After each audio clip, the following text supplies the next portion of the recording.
Hello? Oh,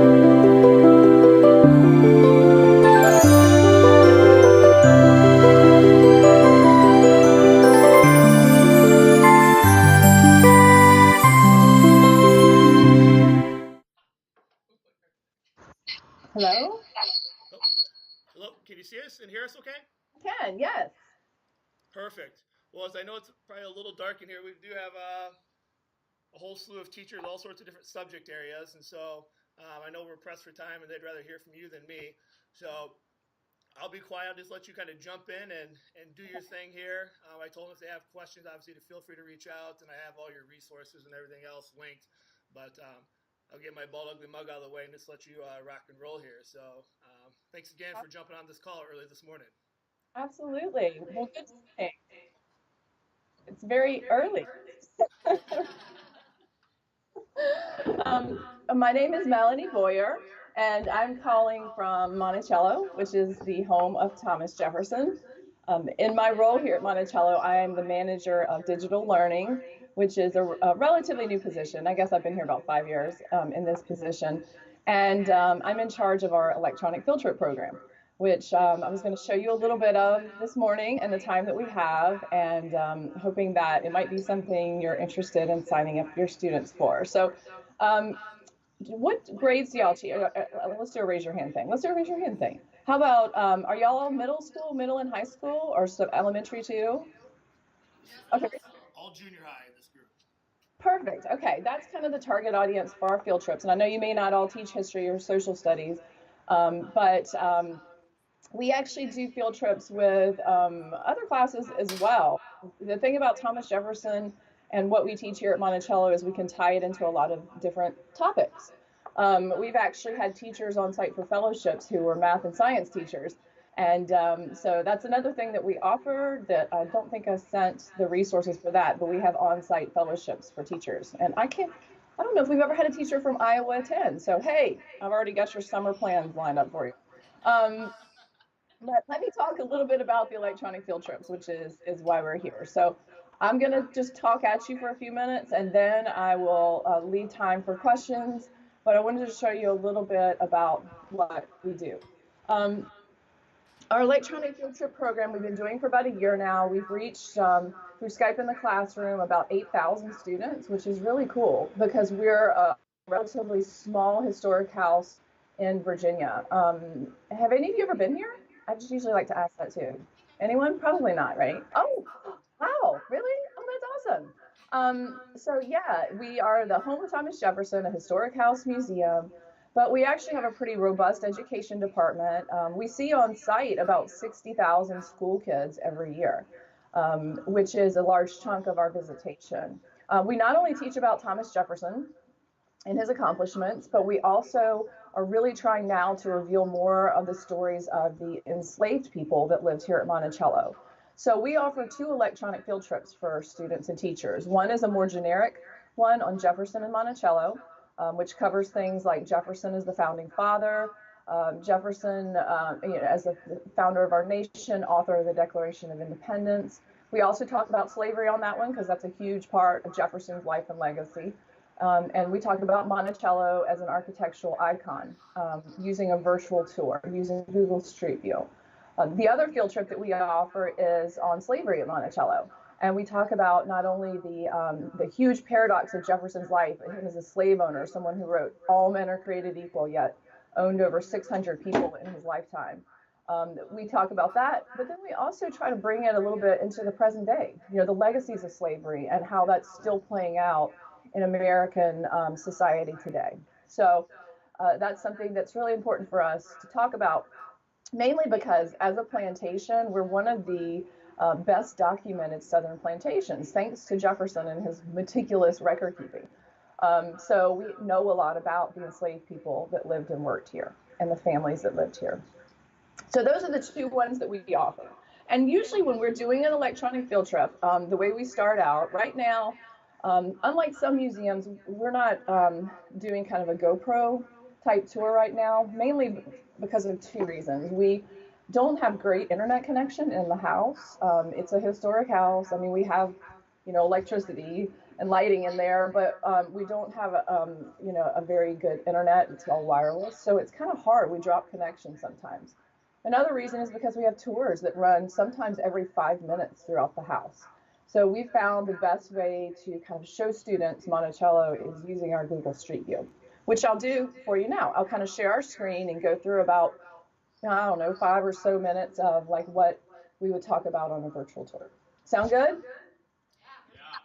Okay, let me see if I can do it here. I think I prepped some of it in advance. What I'm going to do quickly is pull up, well, hold on, I'm going to pull up our PowerPoint. We also use PowerPoint just because it's some of the images that we can show. I think the added value of an electronic field trip is, you know, some people are like, well, you can see the tour online. You could do the virtual tour online. You can find a lot of these images, not all, but a lot of images online. But the chance to talk to someone at Monticello, I think, is really powerful.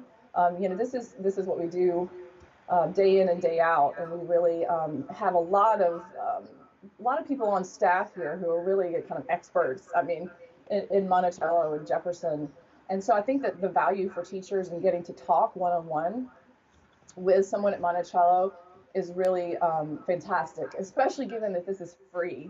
You know, we do these electronic field trips for free through Skype in the classroom.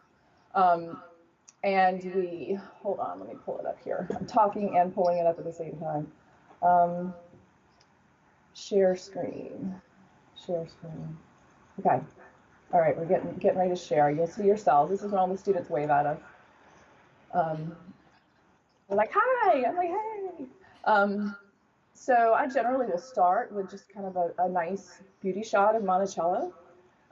With younger students, a lot of times too, I will ask them what they know about Thomas Jefferson. So I'm going to make y'all answer. Sorry. What are some things you know about Thomas Jefferson? Anyway. Do you get into like his affair with Sally Hemings or not? Oh. Yeah, let's go for it because we don't have much time. Like one of our compelling questions is whether or not schools should be named after Thomas Jefferson, and we kind of teach the good Jefferson and the bad Jefferson. Yes, and we actually had a teacher come on site and do a whole lesson plan about that. That's fantastic. No, we love talking about. Well, I don't know that all of us love talking about it. That's not the right word, but we really love digging in with this difficult history. So yes, in middle, I mean, we will actually talk about slavery. I've talked about slavery with first graders. It just has to be age appropriate.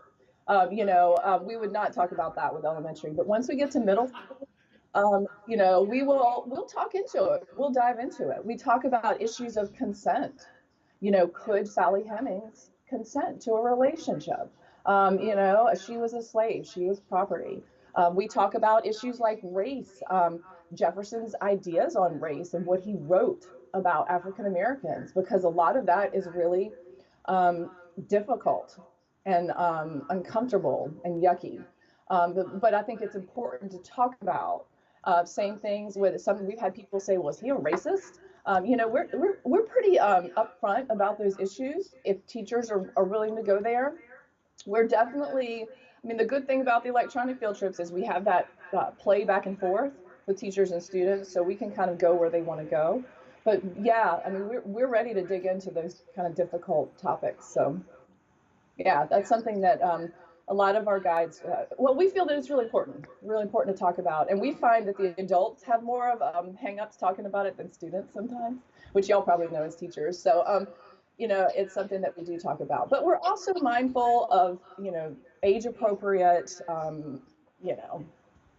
So yes, we will talk about that. Okay. As you can see, I talk a lot. So let me share quickly, because I have 10 minutes. So what we usually do is we'll start out, I'll ask them about Jefferson, we'll show Monticello. We generally, with younger kids, we'll show where we are on the map, just so that people get a sense, because we talk, you know, with people around the world. I'll generally show Jefferson, images of Jefferson. Sometimes we'll skip around depending on where they want to go. Generally, we'll talk about Declaration of Independence. This is on our more generic field trip. We'll talk about Jefferson. I mean, we have quotes of him on science. You know, we can talk about him as a scientist, as an innovator.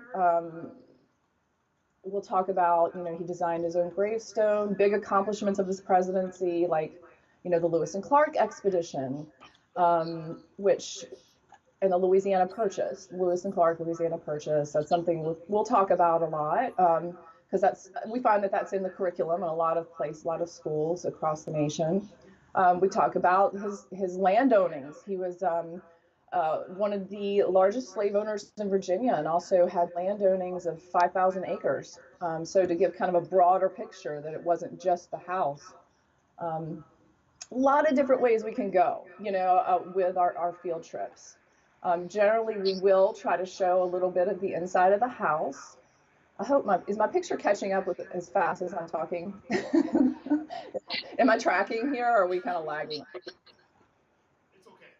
Okay, good, because sometimes I have to give it a couple seconds. I normally do not talk this fast on a field trip. I'm just trying to cram so much information in. So, we use our Google Street View, which we're actually going to be updating this Google Street View. This one was done about 6 years ago, and the house has changed. And we've also interpreted some of the outdoor spaces where the enslaved people lived and worked. We also have a room now dedicated on site to Sally Hemings and talking about her story.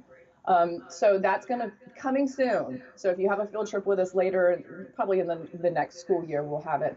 But this gives us a chance to kind of show students who would never get to visit Monticello, what it looks like, what his house looks like. It's really unusual. It speaks to the man who was, a man of the Enlightenment. He was interested in reason and science and categorizing, which is also, when we talk on the slavery tours and on our other ones too, being of the Enlightenment, the classification also kind of played into his ideas on race and how he thought that African Americans were inferior to whites. So a lot of things that we can talk about here. Lewis and Clark, and just a look around the room. We also will generally go quickly. It's a little clunky. We also have another virtual tour, but his Jefferson's cabinet, his study, talks a lot about his interests, and you can talk about a day in his life, showing his polygraph machine, which is something that people are interested in. He wrote over 19,000 letters in his lifetime and made copies of them with this machine. You can also talk about his revolving book stand, which was made here at Monticello by an enslaved man named John Hemings, who was half brother of Sally Hemings and was a master joiner. This allows us also to get into different stories of some of the enslaved people at Monticello and talk about what happened there. So that's really a brief kind of overview of what we would do. And then, like I said, one of the main things for us talking with students is the chance to just have them ask questions. Have a chance to open it up and ask questions of us. So that's what I'm doing now. Got questions? So, Mel, I know one thing that I think if you can talk on quickly, that I want to make sure that I get a chance to ask a question. I know from a teacher side of things. Talk a little bit about, from the teacher, so say someone's interested in a virtual field trip, a little bit about how you can cater to their needs. I think a lot of times people go to the site, they think it's this canned approach and there's no flexibility. So kind of quickly talk about kind of what that looks like. So if one of these teachers are interested in this, how they can make sure it aligns to their classroom needs. Yeah, we have to make our descriptions on Skype in the classroom, which I can send you the links, or you can get to them off our website as well. We do have to make them kind of generic, but generally the process, the way it works is, if you're interested in booking a field trip with us, we'll get a notification. They actually let you, through Skype in the classroom, you can book a time and send us an email. I'll get the email, I'll look at it, I'll see, oh, okay, yes, we can do it that time or not do it at that time. But then I will also always, me or one of my colleagues will send a follow-up email to you.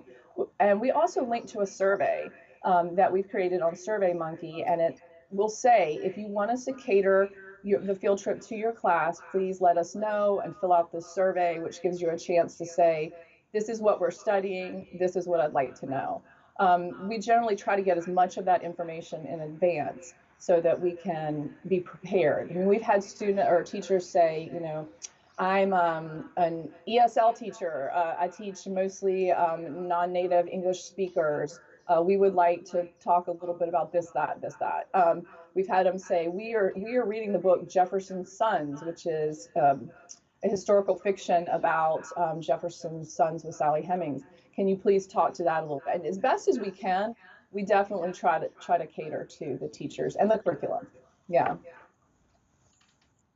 You guys have any questions for her while we have her here for another? I know it's a short amount of time. We got a couple more minutes. Anything you want to know about? So, like, if we have multiple classes, do most teachers, do they book a field trip every period, or how does that work? We're flexible on that too. We have had teachers that we've had. I think we did 7 in one day one time. We had one teacher who like it was an 8th grade teacher, and they wanted to get every class period in. So yeah, we can do that. We can spread it out if you want to combine people, or if you want to combine students, or if you want to spread it out. Either way, you could just book. If you go into Skype in the classroom and book a time, but say in your description, hey, I teach 8th grade, blah, blah, blah, and we have 5 class periods. Can you accommodate? We'll get back in touch with you and try to accommodate. Is there usually like a typical number? Like, for example, like I know Jeff and I like work together a lot, but like, is it just like one classroom, like, or like 20 kids is usually a good number, or is like 40 too much? You know what I mean? Like, how does that? It depends on it depends on how much interactivity you would like. The smaller classes are better for more of the one-on-one, but we have done. I mean, I've done electronic field trips in a library with like 120 students, so that's also possible. It's just it limits the interactivity a bit when you have the really big sessions. Just it makes it harder because they last generally about 45 minutes to an hour, and so we would do about 15 minutes kind of presentation, and then maybe do a little virtual tour, and then try to leave a good chunk at the end for student questions. So we can do it either way. We're quite flexible. We're really interested at this point. Our goal at Monticello is to kind of and basically it's just education, and getting the information out there. And as much as we can schedule these and grow our program, we're interested in working with you. So we generally can make it work either way. Well, hey, Melanie, this has been great. We got till 8:20, and then I have to get to their next session. And so I want to take at least like the last 2 minutes. I'm going to show them where all the stuff is on the Skype in the classroom. So I can't thank you enough for talking with us early this morning, and we'll appreciate it. And I think there's some interest here in conversation. Hopefully we can get some of these teachers and students connected with all the work that you guys are doing. So thanks again for taking time to talk with us. Absolutely. Thank y'all. I appreciate it. Thank you. Bye-bye.